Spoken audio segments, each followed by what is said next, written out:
In 2021, 1.7 million people visited Iceland.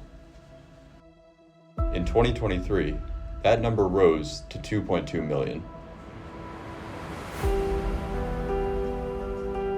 Statistics show that 90% of people say nature is what draws them to Iceland. And I'd heard that Iceland was really beautiful, so I wanted to come see the nature that they don't have anywhere else. I just really love the mountains. I love the way that they appear out of nowhere. Every kind of natural wonder you could imagine, but like right next to each other, and most of them you don't even have to really walk to. It's right there. You can drive by the most amazing waterfall you've ever seen, and then 5 minutes later, drive by another one even better.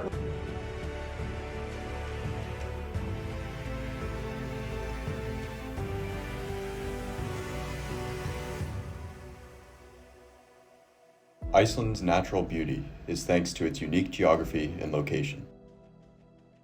Sitting above a high presence of magma chambers, Iceland experiences extreme volcanic activity. These volcanoes, in combination with its northern location, give Iceland its natural wonders. Everything that draws tourists to South Iceland has to do with volcanoes in some way. We have snow-capped volcanoes and glaciers, and even the black sand beaches, it's all created by volcanoes. I have always wanted to see live lava. So I remember thinking, oh my God, it's erupting, like we should go see it. But it's just like, we were only there for a couple days.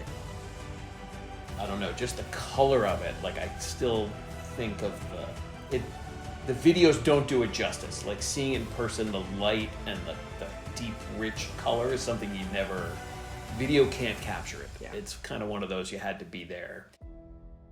We've had eruptions on the Reykjanes Peninsula now since 2021.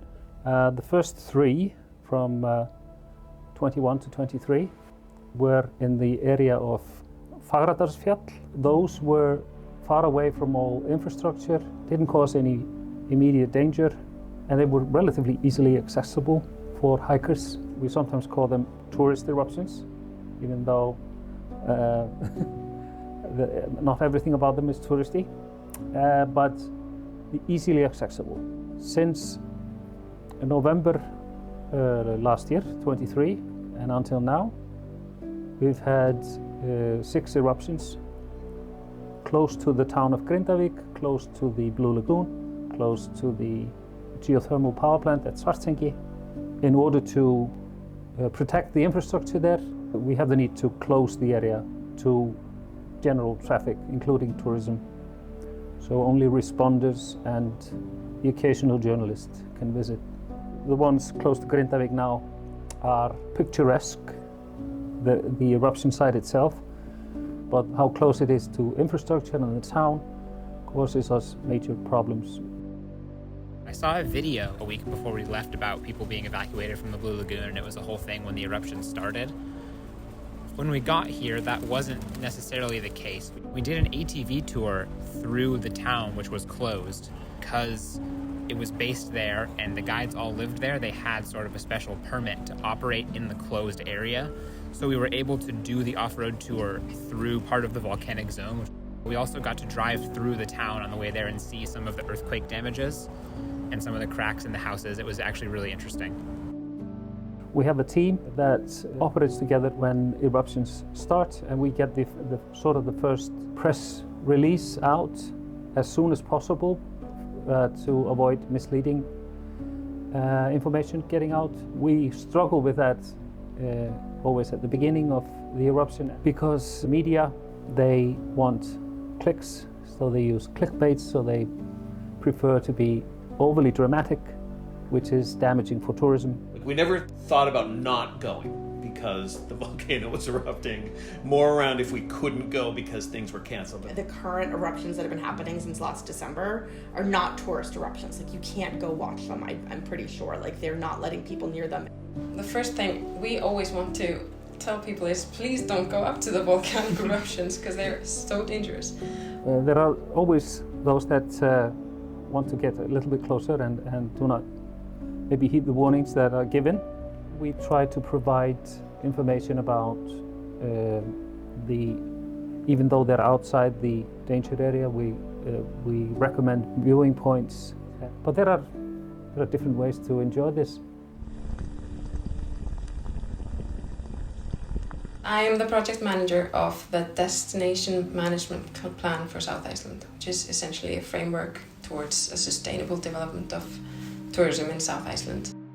Although 80 or 90% of people who visit Iceland come to South Iceland, a third of them don't even spend a single night in South Iceland. And South Iceland is vast, so that's not very good for economic growth. It's just tourism that uses our infrastructure without leaving social or economic revenue. So we want people to spend more time, and by focusing on a theme, a common theme, we came up with the Volcanic Way. We were actually quite ready to publish this Volcanic Way mid-November 2023, but then massive events start happening in Reykjanes, like much bigger than we had before.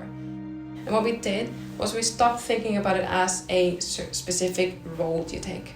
It's an area, it's 8 areas, and each area has a volcano that's kind of like the guide or the guiding volcano of each area, and you just explore that region, whatever road you take.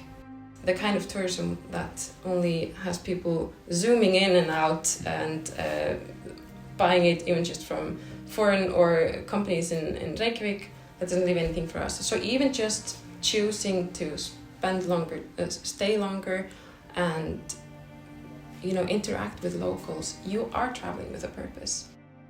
Tourists can participate in sustainable tourism by first being mindful, thinking, where am I buying this activity or service from? Is it owned by locals? Does this company do something good for the local community?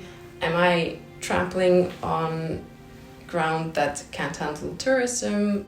You would get most of the Volcanic Way by allowing yourself the time to talk to people, and ask questions, go to museums and exhibitions, because there's a great number of them, and you learn so much, and then your experience of the nature that you came to Iceland for is so much deeper.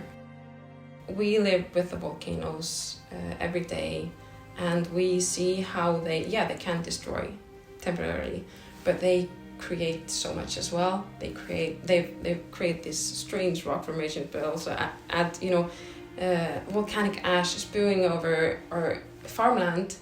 A year later, it will be a more fertile farmland. So it's like created this kind of a combination or a conversation between the locals, other people, and the nature that I kind of love. I love that interaction. We now know that we're going to have an activity on the Reykjanes Peninsula. It's going to last for a while, decades even, because we don't exactly know what's going to happen. It's on sort of the reactive level. Iceland's vast nature and volcanic activity will continue to draw tourists from across the world. I think it's the natural wonder. It's very different from our country. We don't have anything like it.